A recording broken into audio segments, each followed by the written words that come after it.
Saudaraku, firman Tuhan yang saya bacakan dari Roma pasal 2 ayat 6 sampai 10 dikatakan bahwa Tuhan akan membalas setiap orang menurut perbuatannya, dan tentunya dalam hal ini akan ada penghakiman kelak. Nah, apakah yang akan dinyatakan ketika penghakiman itu tiba kelak di akhir zaman nanti? Nah, yang pertama, hari penghakiman ini akan menimpa semua orang. Dia mengatakan hal ini sampai 3 kali.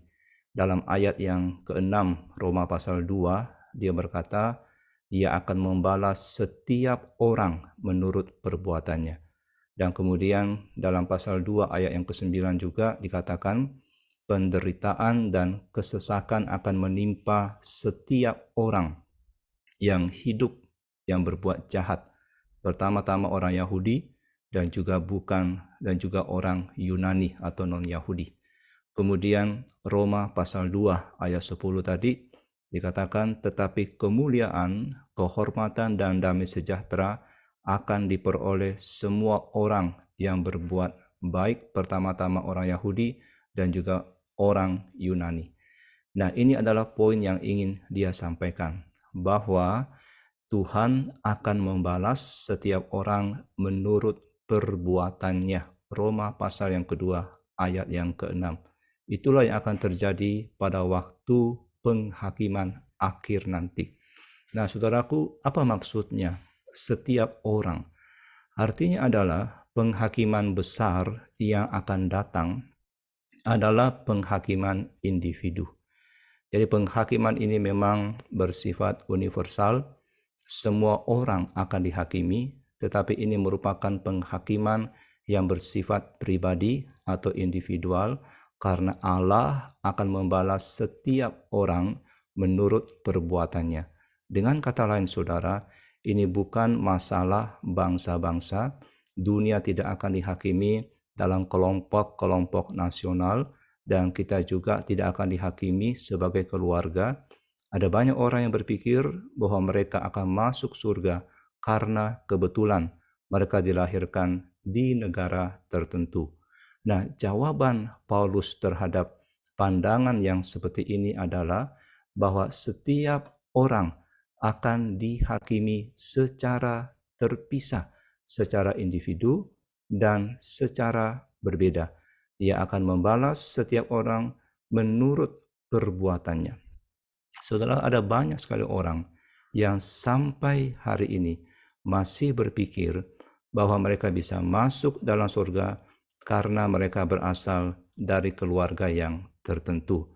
Banyak yang mencoba meyakinkan diri mereka, saya bisa masuk surga karena saya membonceng papa dan mama saya yang saleh, atau kakek engkong saya, nenek saya seorang misionaris. Tapi jawaban firman Tuhan jelas mengatakan tidak. Ini adalah penghakiman pribadi dan bukan penghakiman keluarga. Dan ketika masuk surga, kita tidak akan ditanya, Anda dari keluarga Tan, dari keluarga Lim, oh ya, boleh masuk karena kamu dari keluarga Lim yang enceknya pendeta. Tidak seperti itu, saudara. Nah, itulah yang dipercaya oleh orang-orang Yahudi ini. Mereka percaya saya aman karena saya seorang Yahudi, maka saya aman pada waktu penghakiman akhir.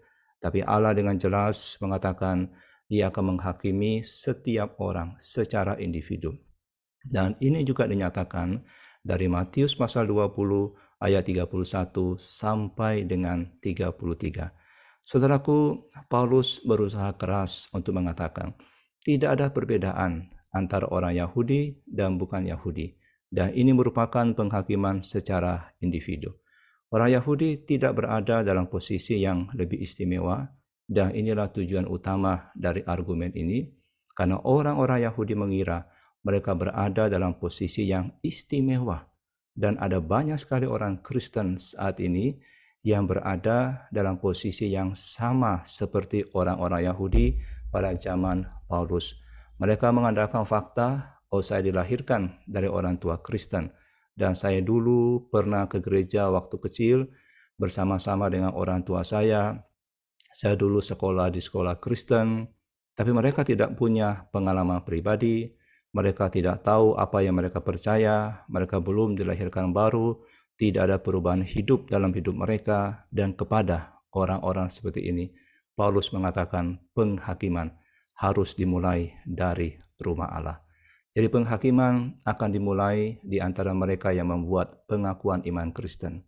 Kita tidak akan dihakimi di dalam gereja, dalam kelompok, dalam arti apapun, dan tidak ada posisi istimewa. Setiap orang harus berdiri sendiri-sendiri, dan ia harus menghadapi penghakiman yang sama. Dan pernyataan kedua yang kita bisa pelajari tentang penghakiman ini adalah bahwa penghakiman ini akan sesuai dengan perbuatan kita. Paulus berkata dalam ayat yang ke-6, ia akan membalas setiap orang menurut perbuatannya. Jadi Rasul Paulus menunjukkan kecemerlangannya sebagai seorang pendebat, karena apa yang dikatakannya tidak lain adalah kutipan dari Mazmur 62 ayat 12. Dikatakan dari Mazmur ini, dan daripadamu juga kasih setia ya Tuhan, sebab Engkau membalas setiap orang menurut perbuatannya. Dan juga dari Amsal 24 ayat 12 dikatakan, kalau engkau berkata sungguh kami tidak tahu hal itu, apakah dia yang menguji hati tidak tahu yang sebenarnya? Apakah dia yang menjaga jiwamu tidak mengetahuinya dan membalas manusia menurut perbuatannya? Jadi saudara bisa melihat kecemerlangan argumen yang disampaikan oleh Paulus. Ia mengutip ayat-ayat kitab suci yang orang Yahudi banggakan dan menunjukkan bahwa kitab suci yang mereka andalkan, PL, mengatakan Allah akan menghakimi setiap orang dengan cara yang sama, yakni sesuai dengan perbuatannya.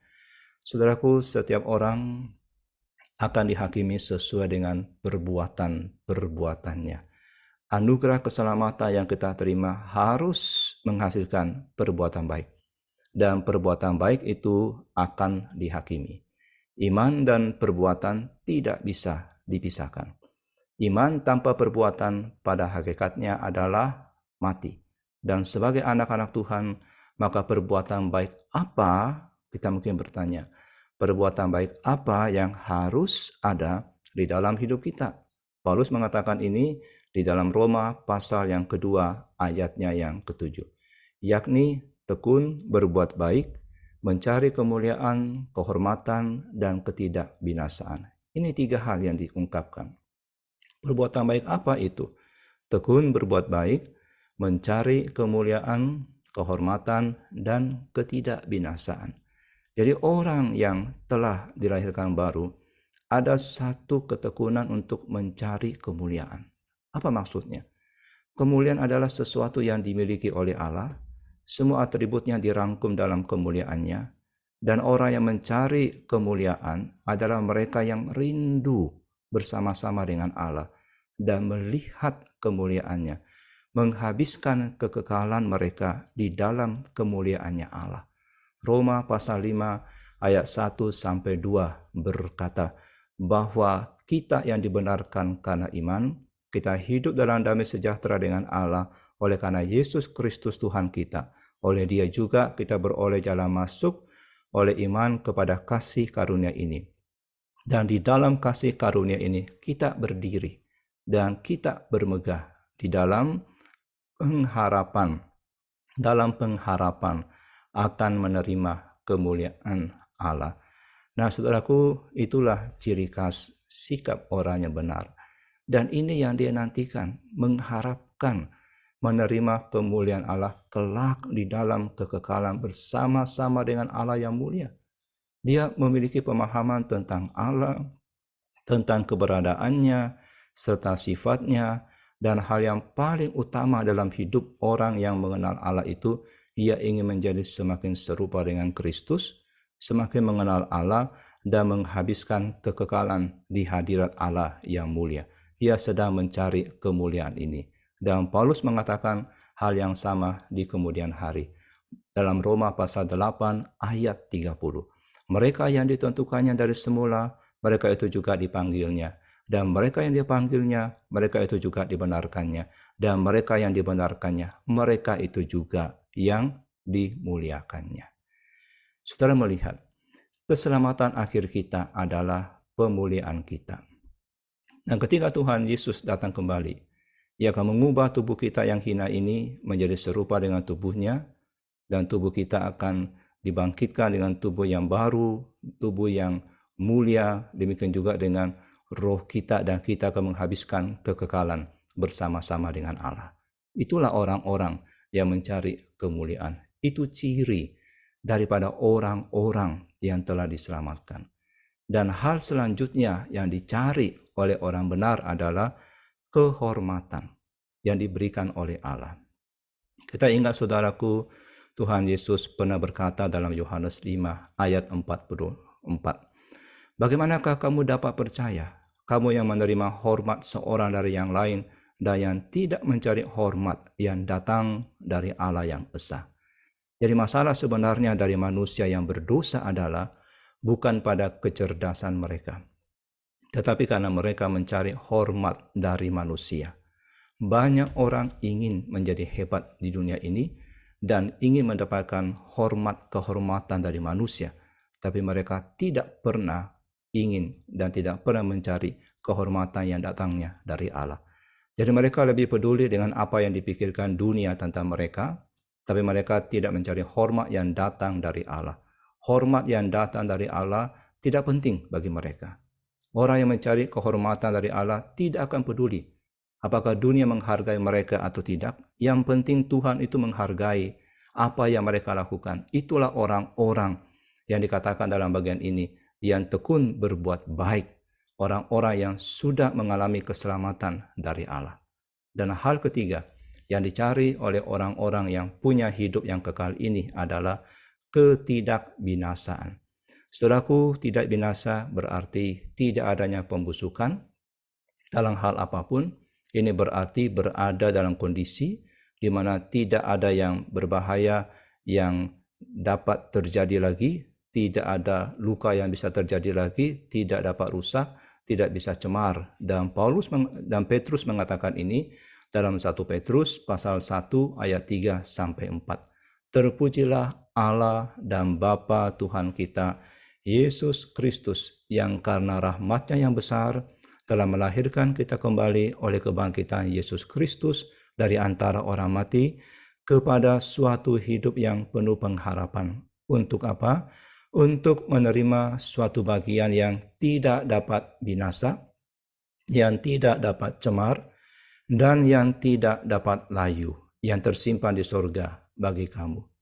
Jadi mereka ini, orang-orang yang punya hidup yang kekal ini, dicirikan oleh apa? Dicirikan dengan mencari kemuliaan bersama-sama dengan Allah kelak, mencari kehormatan yang hanya bisa diberikan oleh Allah, dan mereka menantikan kondisi yang tidak bisa binasa, kondisi yang abadi, keadaan yang sempurna dan murni kelak yang tidak akan pernah berakhir, sempurna secara kekal di hadirat Allah. Inilah sikap umum dari orang-orang yang sudah punya hidup yang kekal. Dan bagaimana mereka mencari ini? Mereka mencari semua ini dengan tekun. Dengan tekun, saudara. Mereka melakukannya dengan tekun, dengan sabar, dengan terus-menerus. Dengan kata lain, orang-orang Kristen yang seperti ini bukan orang-orang yang mengambil keputusan secara tiba-tiba terima Kristus dan kemudian kelihatannya habis-habisan untuk Tuhan, tetapi hanya berlangsung 1-2 bulan atau 1 tahun, kemudian hilang dari gereja. Kemudian mereka meninggalkan semuanya itu. Nah, orang yang punya hidup yang kekal ini tidak hanya mulai dengan baik, tapi terus berlanjut, ada ketekunan. Mereka memang menjadi sasaran serangan dunia, kedagingan, dan iblis. Mereka memang dicobai dan diuji di keluarga mereka, di kantor mereka, atau di dunia. Mereka dicobai, diguncang. Iblis melakukan segala usaha yang terbaik untuk menjatuhkan orang-orang Kristen ini. Tapi kalau orang ini memiliki hidup yang kekal, mereka akan bertahan dan terus bertekun. Saudara, Paulus enggak bermaksud mengatakan orang benar tidak pernah jatuh atau bahwa mereka tidak berdosa, tidak. Ia tidak bermaksud mengatakan bahwa mereka sempurna. Tetapi yang dia maksudkan adalah orang benar ini yang punya hidup yang kekal ini akan terus berjalan. Terkadang tersandung, tapi terus berjalan dengan tekun dan terus melakukan perbuatan-perbuatan baik yang tadi. Mereka terus berjuang dalam pertarungan iman yang baik. Jadi mereka bukan orang-orang yang gamang yang mengatakan, saya tidak pernah mengalami pencobaan atau masalah dan kemudian bernyanyi, sekarang saya bahagia sepanjang hari. Sama sekali tidak. Mereka mengatakan ini sebuah perjuangan pertarungan. Mereka terus berjalan dengan sabar, dengan daya tahan yang tinggi. Kadang-kadang mungkin bertanya apa yang terjadi dengan mereka, tapi mereka tekun dan terus melakukan yang terbaik. Dan itulah yang dilakukan oleh orang yang punya hidup yang kekal ini. Mereka melakukan kebaikan. Mereka terus tekun menjalani itu. Saudaraku, apakah ini gambaran hidup saudara? Apakah ini diri saudara? Kita semua akan berdiri di sana kelak. Kita semua akan dihakimi kelak sesuai dengan perbuatan kita. Dan kita semua akan pergi ke salah satu dari dua tujuan akhir, kekekalan atau kematian yang kekal. Apakah kita mencari kemuliaan, kehormatan dan keabadian dari Tuhan? Dapatkah kita mengatakan tentang diri kita, oh saya ini tekun melakukan perbuatan baik, dan keinginan terbesar saya adalah kebenaran. Kalau itu diri kita, saya jamin bahwa keputusan yang akan kita dengar kelak adalah kehidupan yang kekal. Dan mari kita tidak hanya memikirkan diri kita, tapi mari kita pikirkan orang banyak sekitar kita. Mereka belum mengenal kebenaran. Mereka belum hidup di dalam kebenaran. Mari kita bawa mereka. Mari kita beritakan kebenaran pada mereka. Murka Allah. Dan mari kita tuntun mereka di dalam jalan kebenaran. Bukan sekali dua kali, tapi dengan tekun menuntun hidup mereka. Amin.